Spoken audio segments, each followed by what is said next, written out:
Hello guys, welcome to Medas online platform. ठीक guys, आज हम बात करने वाले हैं फॉरेस्टर वन दरोगा 50 रैपिड क्लास की। तो इसमें डेली हम लोग मॉर्निंग सेशन में बायो, दोपहर के सेशन में केमिस्ट्री और इवनिंग सेशन में फिजिक्स को हम कवर करने वाले हैं।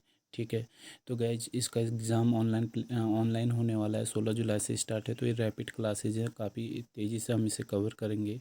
इसके अलावा अगर आप चाहते हैं कि आपको और अच्छे से स्टडी मटेरियल मिल जाए, तो आप हमारे संस्थान की टीम द्वारा तैयार स्पेशली स्टडी मटेरियल नोट्स को ले सकते हैं। ठीक है। इसके लिए आप हमारे व्हाट्सएप नंबर पर कांटेक्ट कर सकते हैं।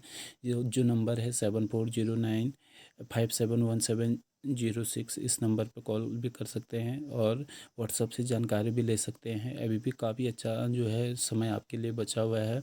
अगर आपने 2 या 3 बार भी अगर इन तीनों नोटबुकों को हमारा कवर कर लिया, तो डेफिनेटली आप एग्ज़ाम को क्रैक कर सकते हैं। ठीक है। तो बायोलॉजी को स्टार्ट करने वाले हैं आज हम। जो बायोलॉजी है, बायोलॉजी में जीवों का अध्ययन या जीवन का अध्ययन किया जाता है गाइस। ठीक है ना। और जो बायोलॉजी है, इसका सर्वप्रथम प्रयोग लेमार्क के फ्रांस के वैज्ञानिक हैं, और ट्रेविरेनस ये जर्मनी के हैं, ने 1801 में किया था। ठीक है। और जीव विज्ञान का जो क्रमबद्ध अध्ययन करने वाले जो वैज्ञानिक हैं, इनका नाम है गाइज अरस्तु। ठीक है। और जीव विज्ञान का पितामह भी अरस्तु को बोला जाता है। ठीक है। आगे बात करते हैं गाइज बायोलॉजी की। तो बायोलॉजी वनस्पति विज्ञान और जीव विज्ञान दो पार्टों में पढ़ते हैं। वनस्पति विज्ञान का जो पिता है या पितामह थियोफ्रेस्ट थियोफ्रेस्टस को बोला जाता है, वहीं जंतु विज्ञान के पिता अरस्तु को बोला जाता है। ठीक है। तो गाइज, इन चीज़ों को विशेषकर ध्यान देना है। जीव विज्ञान का पिता अरस्तु और वनस्पति विज्ञान का थियोफ्रेस्ट और जंतु विज्ञान का फिर से अरस्तु। सो गाइज, ऐसे एग्जाम में पॉइंट आते हैं। इसमें सबसे ज़्यादा इंपॉर्टेंट पोर्शन जो है बायो होता है। बायो में बहुत ज़्यादा क्वेश्चन यहाँ से आपको देखने को मिलेंगे। ठीक है। जो कैरोलस लिनियस हैं, इन्हीं को जो है आधुनिक वर्गीकरण का पितामह कहा जाता है। फादर ऑफ मॉडर्न टेक्सोनॉमी जो है, इन्हीं को बोला जाता है। ठीक, कैरोलस लिनियस को। कैरोलस लिनियस ने जो है अपनी पुस्तक, गाइज इनकी पुस्तक का नाम है सिस्टम नेचुरा। ठीक है। सिस्टम नेचुरा में जो है इन्होंने गाइज जीव विज्ञान को 2 भागों में विभक्ति किया है। ठीक है। ये पॉइंट यहाँ पर है, फादर ऑफ मॉडर्न टेक्सोनॉमी ने बोला जाता है। तो पहला है 2 भागों में, एक पादप जगत में इन्होंने डिवाइड किया, दूसरा जंतु जगत में किया है। ठीक है। आगे 1753 में जीवधारियों के द्विनाम पद्धति, ये वैज्ञानिकता नाम है, कैरोलस लिनियस ने दिया, के बारे में बताया तथा इन्होंने ही बताया तथा उनका वर्गीकरण किया और इन्हें 3 भागों में भी विभाजित किया। वंश के आधार पर, जाति के आधार पर वैज्ञानिक नाम इन्होंने दिया। ठीक है ना। जिसने इन्हें नाम दिया उस वैज्ञानिक का नाम यहाँ पर आता है गाइस। ठीक, जैसे होमो सैपियंस लिन मनुष्य का वैज्ञानिक नाम है, तो होमो वंश हो गया, सैपियंस जाति होगी, और लिन जो है ये वैज्ञानिक थे, इसलिए होमो सेपियंस लिन हो गया गाइस। ठीक है। तो गाइस, अगला जो है अब हम बात करने वाले हैं पादप कोशिका की। तो गाइस, ये बहुत इंपॉर्टेंट है, इसको समझना। ठीक है। इसके अंदर की चीज़ों को स्पेशली समझना बहुत ज़रूरी है। आगे एक एक पॉइंट को हम इसको कवर करेंगे। सो गाइस, ये है हमारा लाइसोसोम। ठीक है। ये है हमारा गोल्जी कवॉय, इनको हरित लॉग बोला जाता है गाइस। ठीक है। और ये है माइटोकॉन्ड्रिया। ठीक, ये वाला पॉइंट। ठीक, ये जो है ये राजधानी है गाइस। और ये कोशिका झिल्ली है, जो ये बीच वाला पार्ट है ये। ठीक है। और गाइज, ये राइबोसोम है ऊपर, ये जो सफ़ेद छोटे छोटे, सॉरी, जो दाने दिख रहे हैं, ये है अंतर प्रद्रव्य जालिका। और ये जो गाइज ये बाहर जो जाली जैसा दिख रहा है, ये है कोशिका भित्ति, ये हमने यहाँ पर इंडिकेट किया हुआ है। तो गाइज, पादप कोशिका और इसके अंदर की एक एक चीज़ों के बारे में हमें जानना होगा।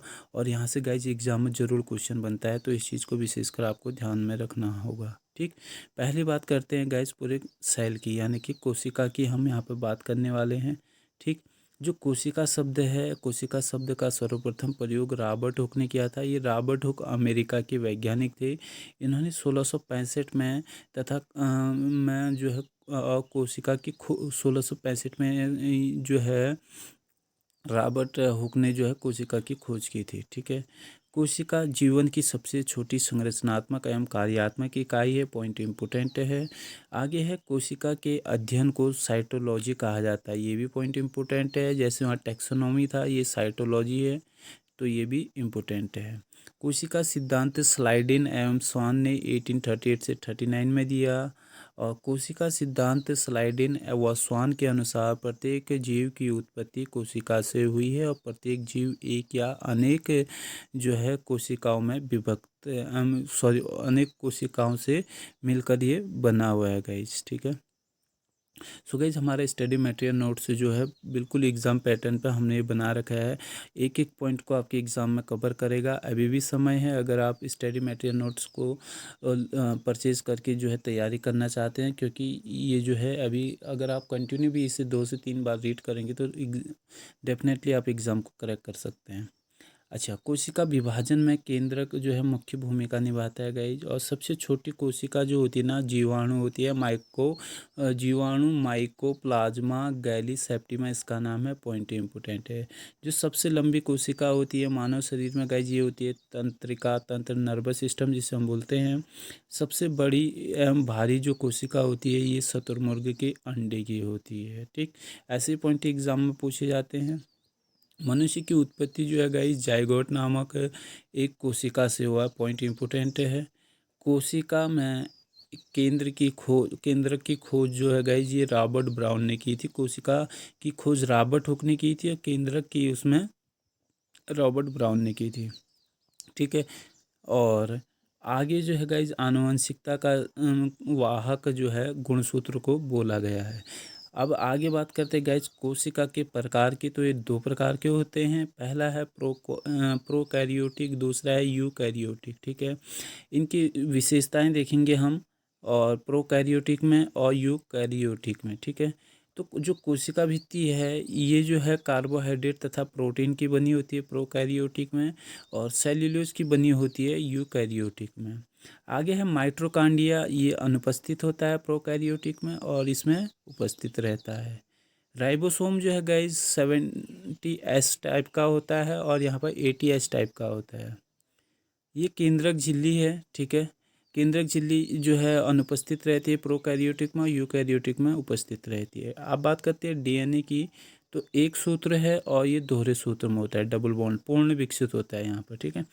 कसाभिकी ये केवल एक तंतु में होता है, कुल 11 तंतु है, यहाँ पर केवल एक तंतु होता है, सॉरी यहाँ 11 होता है। श्वसन की बात करें गाइस, ये प्लाज्मा झिल्ली में पाया जाता है, इधर माइटोकॉन्ड्रिया में होता है। लिंग प्रजनन यहाँ नहीं पाया जाता है प्रोकैरियोटिक में, यूकैरियोटिक में पाया जाता है।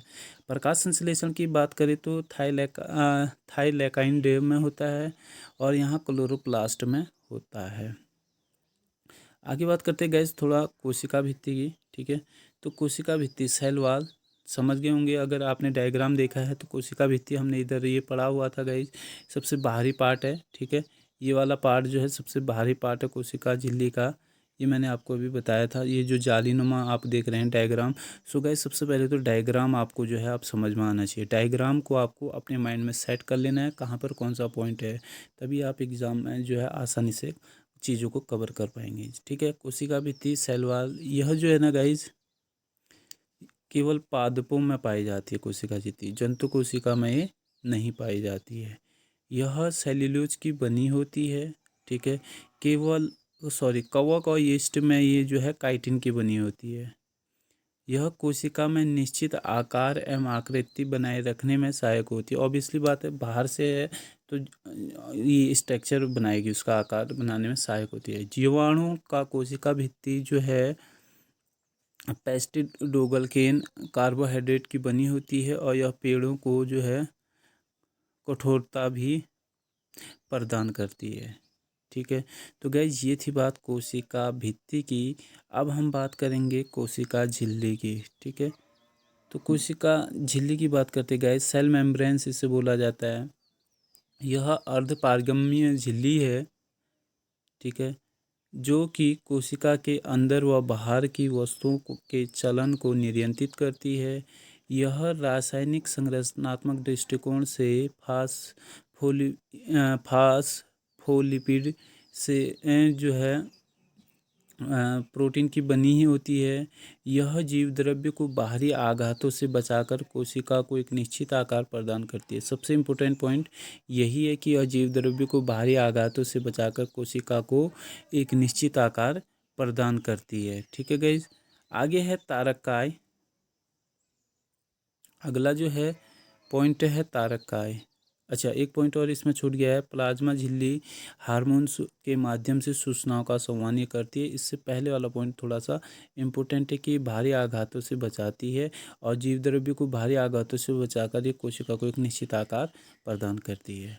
आगे बात करते हैं गाइज तारकाय की। ठीक है ना, सेंट्रोसोम इसे बोला जाता है। तो इसकी खोज जो है गाइज बोवेरी ने की और यह केवल जंतु कोशिका में पाया जाता है। तारकाय के अंदर एक या दो कण जैसी संरचना होती है जिन्हें सेंट्रियोल कहते हैं गाइज। ठीक है, और इसमें समसूत्री विभाजन भी होता है।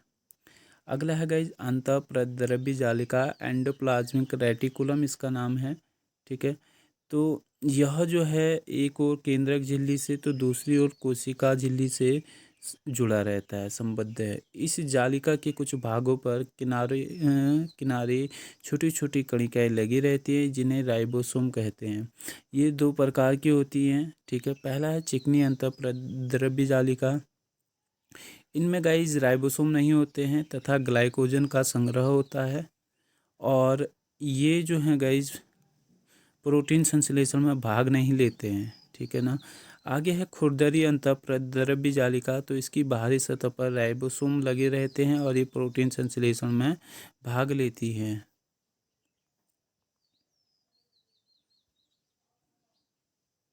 आगे है इसका जो मुख्य कार्य है उन सभी वसाओं प्रोटीनों का संश्लेषण करना है। सबसे इम्पोर्टेंट पॉइंट है गाइज, याद रखना। यह इसका जो मुख्य कार्य है सभी प्रोटीनों और वसाओं का संश्लेषण करना है जो कि विभिन्न झिल्लियों जैसे कोशिका झिल्ली, केंद्रक झिल्ली आदि का निर्माण करते हैं। यह स्तनधारियों के आरबीसी में नहीं पाया जाता है। ठीक है, अगला पॉइंट अब बात करेंगे राइबोसोम की। एक एक पॉइंट अगर आपको स्ट्रक्चर याद है, उधर हमने पादप कोशिका का पढ़ा हुआ है तो उसको याद रखें। ठीक है, अच्छा, इसकी खोज जो है रॉबिन्सन और ब्राउन ने 1953 में पादप कोशिका में राइबोसोम को देखा था। तभी हुई J.E. पलाडे हैं ने 1955 में जंतु कोशिका में राइबोसोम को देखा था। 1958 में रॉबर्ट ब्राउन ने इसका नामकरण किया। ठीक है, ये जो होते हैं अति सूक्ष्म कोशिकांग हैं जो केवल इलेक्ट्रॉन सूक्ष्मदर्शी के द्वारा ही देखे जा सकते हैं। यह जो है गाइज राइबोन्यूक्लिक एसिड नामक अम्ल व प्रोटीन की बनी होती है और इसमें प्रोटीन भी बनता है गाइज, इसलिए इसे प्रोटीन की फैक्ट्री कहा जाता है।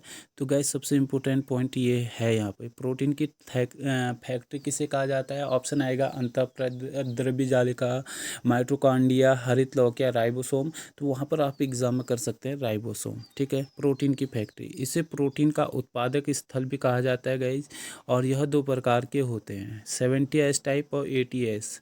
तो ये 70S आकार में छोटे होते हैं। इसके उदाहरण है माइटोकॉन्ड्रिया, बैक्टीरिया और क्लोरोप्लास्ट। ठीक है, तो 80S आकार में बड़े होते हैं जैसे विकसित पौधे एवं जंतुओं में। ठीक है, अच्छा, राइबोसोम या एंडोप्लाज्मिक रेटिकुलम स्तनधारियों के आरबीसी में नहीं पाए जाते हैं। ठीक है ना, ये इसकी आरबीसी में नहीं पाए जाते हैं। सो गाइस, आज के लेक्चर का अंतिम टॉपिक है माइटोकॉन्ड्रिया। तो इसकी खोज ऑल्टमैन ने 1886 में की और सी बेंडा ने इसका जो है माइटोकॉन्ड्रिया इसको नाम दिया, यानी कि इसका नामकरण किया। इसे कोशिका का पावर हाउस कहते हैं, सबसे ज़्यादा इम्पोर्टेंट है। ठीक है, कोशिका की आत्मघाती थैली किसे कहते हैं, प्रोटीन की थैली किसे कहते हैं, पावर हाउस किसे कहते हैं, ऐसे क्वेश्चन एग्जाम में बन सकते हैं क्योंकि इसमें जो है ना कार्बनिक पदार्थों का ऑक्सीकरण होता है और कोशिका में ऊर्जा उत्पन्न होती है, तो इसलिए जो है इसे बोला जाता है, ठीक है, पावर हाउस। इसे कोशिका, अच्छा आगे देखते हैं गाइस, इसे कोशिका का श्वसन स्थल भी कहते हैं और इसमें डीएनए भी की मात्रा भी पाई जाती है। सो गाइस, ये था आज का हमारे रैपिड क्लास का लेक्चर 1। ठीक है, तो गाइज़ अगला स्टार्ट करेंगे हम गोल्जी काय से। Thank you guys.